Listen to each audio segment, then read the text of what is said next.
Hello and welcome to my YouTube channel ChemWis. Today's video is related to optical isomerism.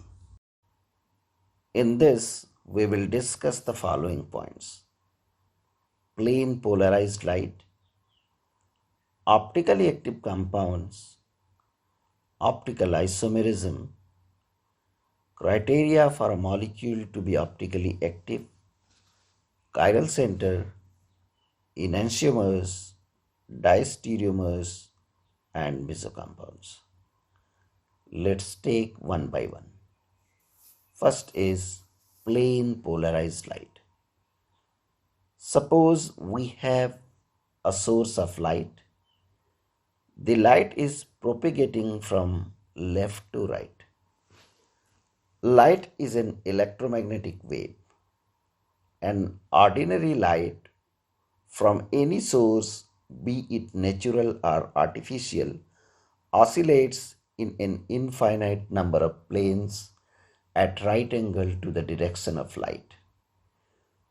The oscillations in two different planes perpendicular to the direction of light can be shown like as. Here we have shown only two for the sake of simplicity, but in reality these are infinite in number.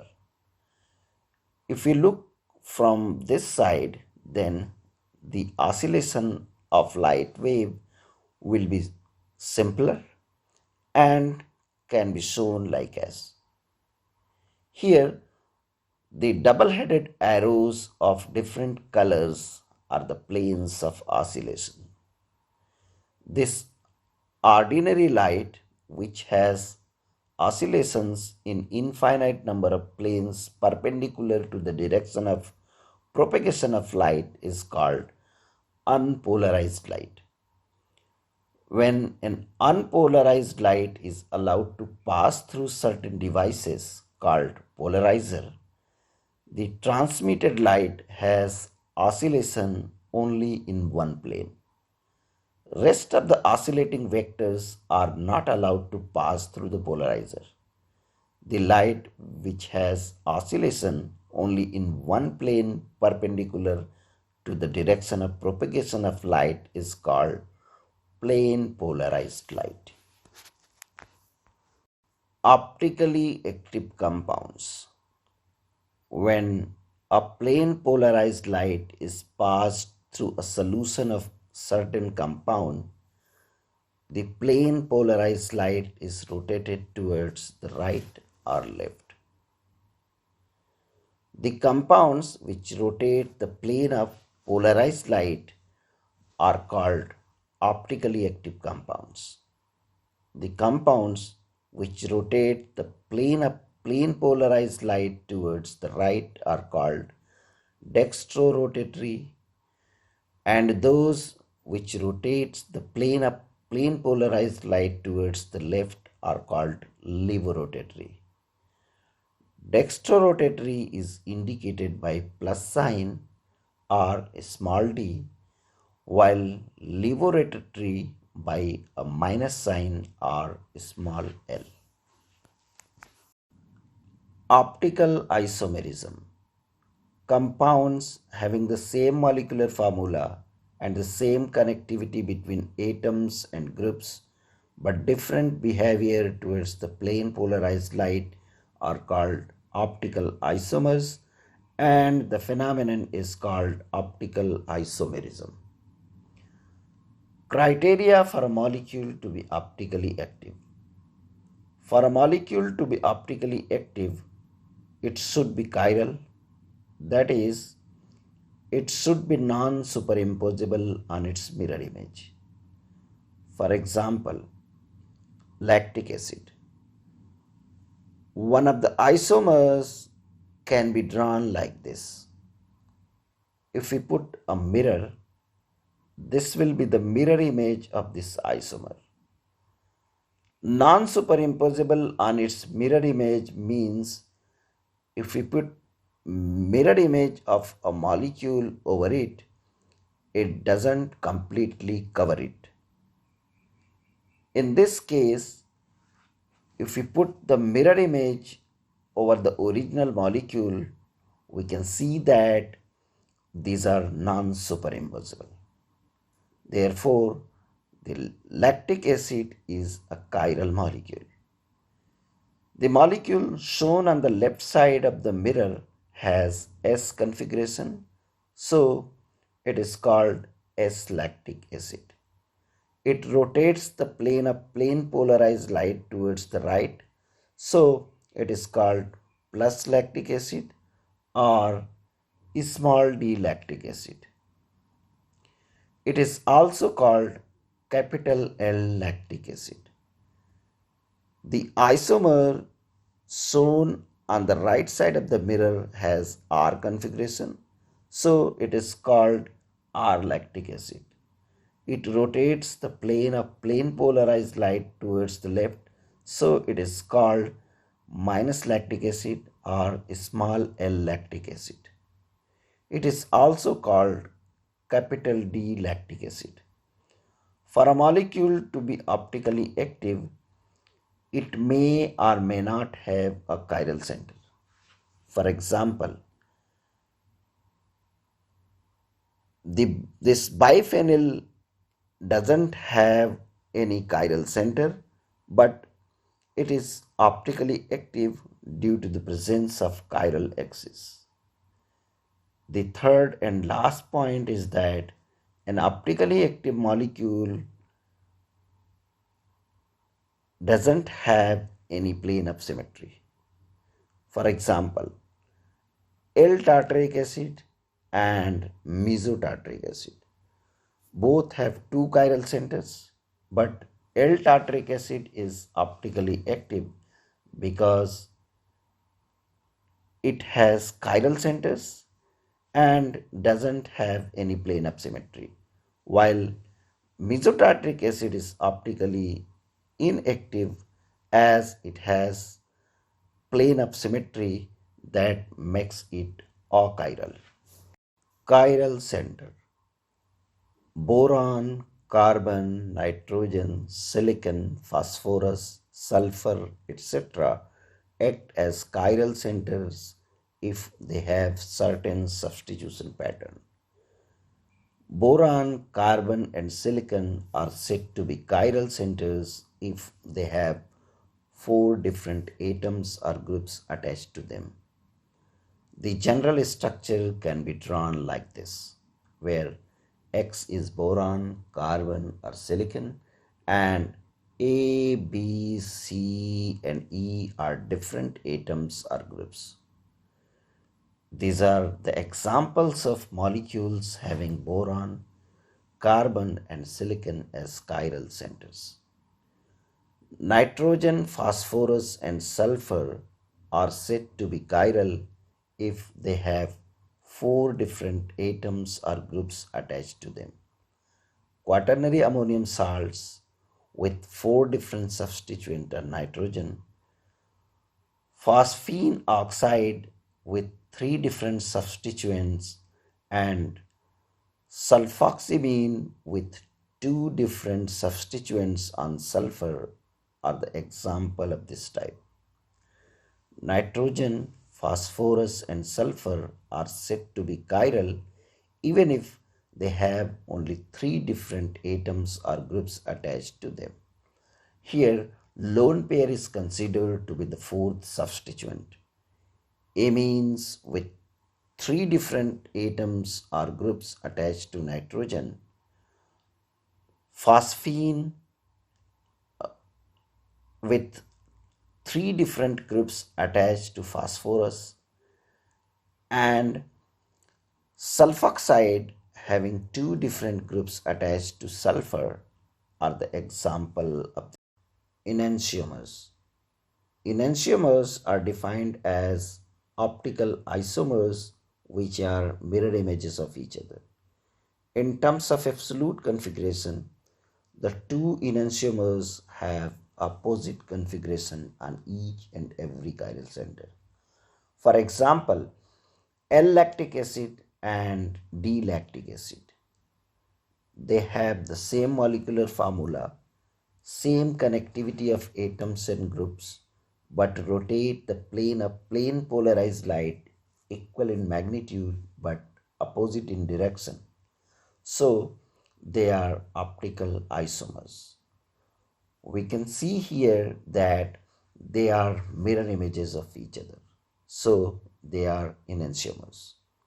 There is only one chiral center. L-lactic acid has S configuration while D-lactic acid R. Thus, we can see that the two enantiomers have opposite absolute configurations. I am not going to discuss how to find absolute configuration in this lecture as I have made a separate video for that. I have shared the link for the same in the description box of this video, or you can also find by clicking on I button. You can use this method to find the relation between two optical isomers when they are drawn differently. Next example of enantiomers is L-tartric acid and D-tartric acid with two chiral centers. L-tartric acid rotates the plane of plane polarized light towards the right, so it is also called plus tartric acid, while D-tartric acid rotates the plane of plane polarized light towards the left, so it is also called minus tartric acid. We can see here that these are mirror images of each other, so enantiomers. We can also find this relation by determining absolute configuration. L has RR configuration while D SS. Since they are optical isomers with opposite absolute configuration on each chiral center, so they are enantiomers. Let's have another example with three chiral centers and two molecules are drawn in a different projection formula. Here, one is in flying wedge projection formula while other in Fisher. Here, there are two ways to find the relation between these two. The first is to draw both in the same projection formula and compare the structures. And in other, assign the configuration on each chiral center and compare. Let's first analyze by drawing them in the same projection formula.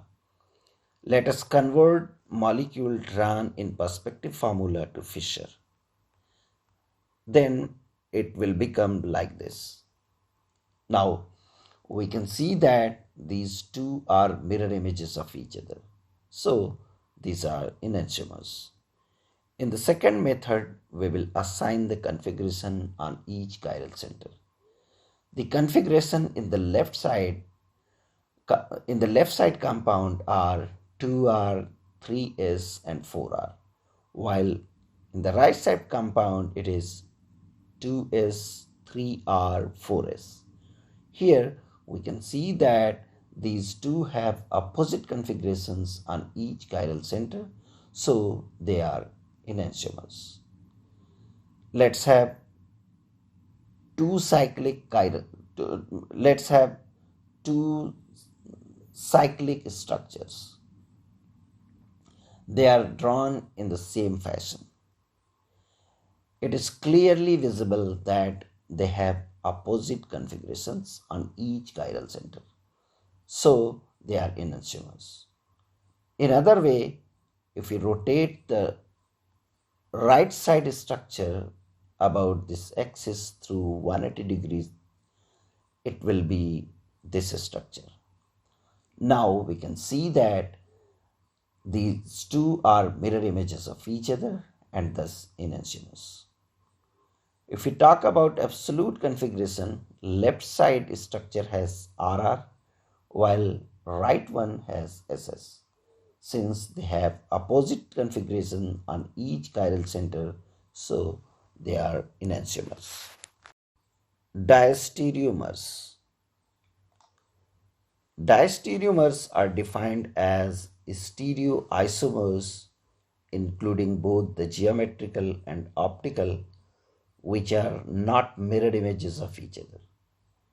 In optical isomerism, the two diastereomers have the same absolute configuration, at least at one chiral center, and opposite configuration at rest of the chiral centers. For example, cis and trans are E and C isomers.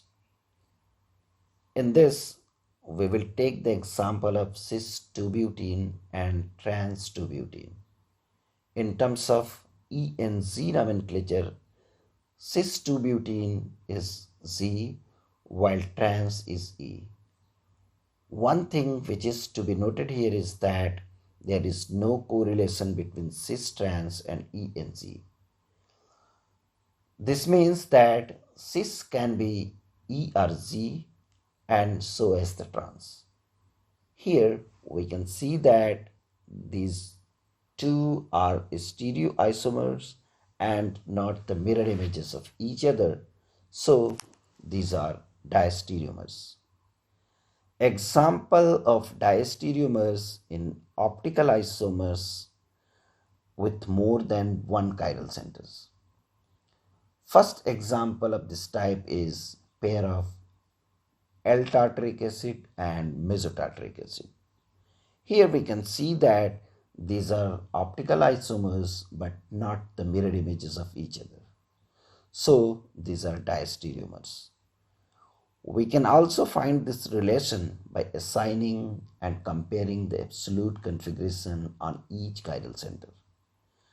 L-tartaric acid has 2R, 3R configuration, while mesotartaric acid has 2R, 3S.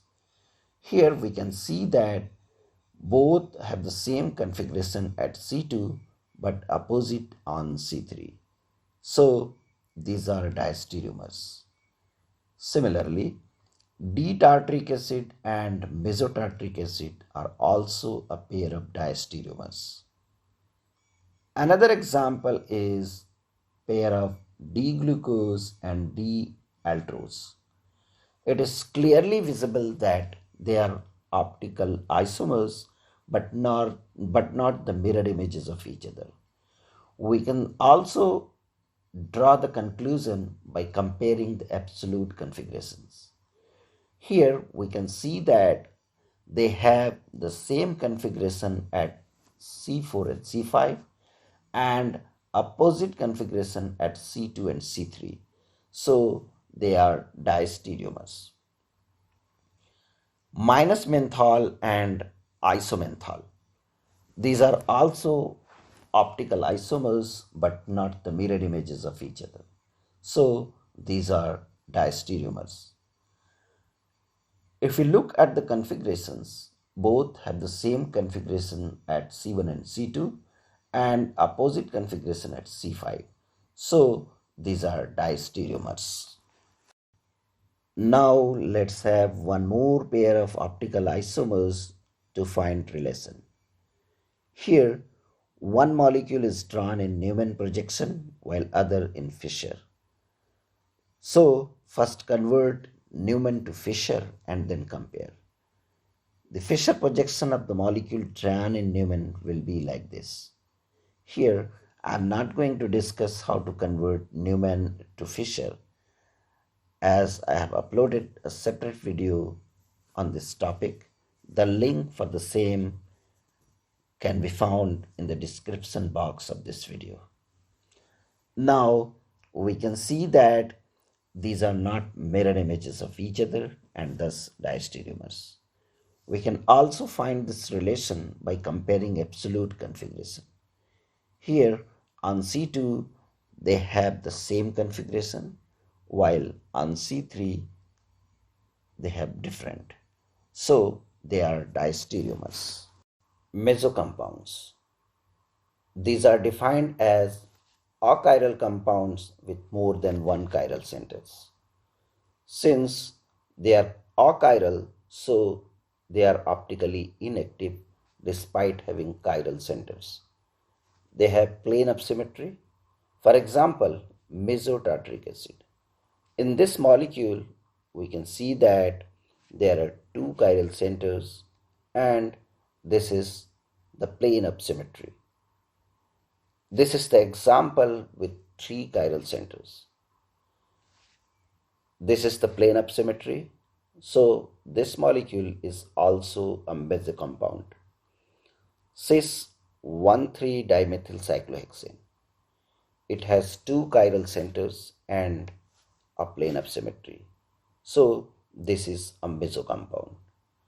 Let's have the example of 2,3-dibromobutane drawn in Newman projection. In this projection formula, it is hard to visualize plane of symmetry. In such situation, convert Newman projection to Fisher. Now we can see that there is a plane of symmetry. So this is also an example of meso compound. That's all in this video. Please subscribe my channel and press the bell icon if you like this video. Thank you very much for watching this video.